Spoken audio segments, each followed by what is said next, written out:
Deadly violence is gripping Afghanistan despite ongoing peace talks. Lyce Ducet from our partners at the BBC is there following the latest developments as the U.S. and the Taliban work to reduce attacks and withdraw troops from the war-torn country. In a time of peace talks, Afghans are still fleeing war. This week it's Helmand in the south. More lives destroyed, more Afghans dying from Taliban and government weapons. In eastern Afghanistan, a classroom of empty spaces, of aching loss. Two other boys, Zahir and Adnan, used to sit here. A few days ago, a truck bomb killed them.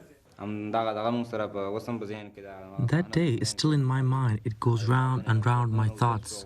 When the explosion happened, there was a massive cloud of smoke. Even people far from here heard the explosion. It was very big and loud. This was the target, a security base. 60 civilians killed or injured. The bomber struck at midday as students headed home. In a province with both Taliban and Islamic State fighters, no one says they did it. We thought when the peace talks started, the war would end. But look, even the talks are happening and the war continues right here. The violence in Afghanistan now is an everyday kind of violence. Afghans being killed as they leave their schools, as they go to work, as they're sitting in their homes. And there's another sinister threat too. In broad daylight, on the streets, targeted assassinations. There's tight security, but no one feels safe. There's been a wave of attacks on activists, academics, poets, and politicians. No one admits to doing it.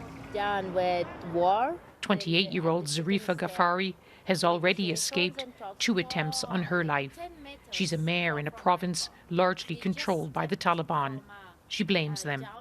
I believe they want to kill my strength, my abilities, and the thoughts that I am conveying with my hard work to women of this country. No matters what will happen and how or when, but nothing can stop me.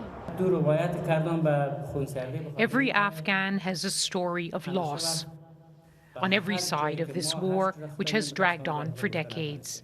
This public hearing in Kabul is one of the only spaces where they can share their stories and say their voices must be heard, including at the peace talks.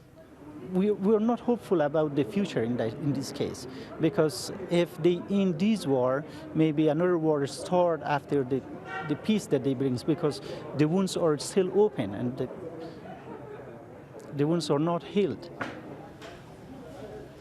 Someday little Amina will tell her story of her wounds. She was shot in the legs in May, just 2 hours old. Her mother and others killed in a clinic after giving birth. An attack blamed on the Islamic State group.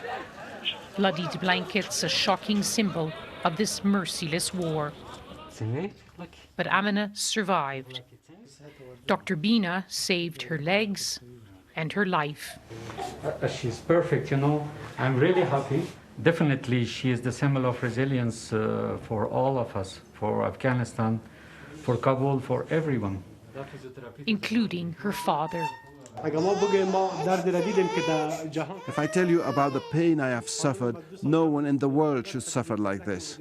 My wife was murdered 2 hours after she gave birth. But despite this, if there is peace, my child and my country will have a future. In a week like this in Helmand, Afghans are asking again, when will there be peace? There's so much violence now, even the peace talks may not survive. Lyce Ducet, BBC News, Kabul.